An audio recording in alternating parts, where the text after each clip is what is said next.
Alam nyo Good ba? morning guys. Ayan, may talim na talong dito, ilang buwan na. May bunga pa rin siya, namumunga pa rin. Napakasipag niya magbunga. Nakailang bunga na to. Sa isang bungaan niya, nakakabunga siya ng siyam na piraso sa isang puno. Ang sipag niya guys. Kaya malaking tipid din pala pag may tanim-tanim kang gulay. Sa mahal ng bilihin ngayon, malaking tipid naman po to guys.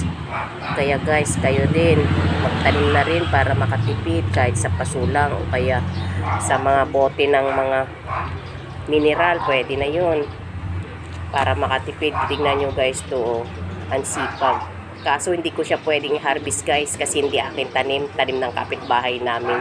Yun lang po guys. Bye bye, thank you.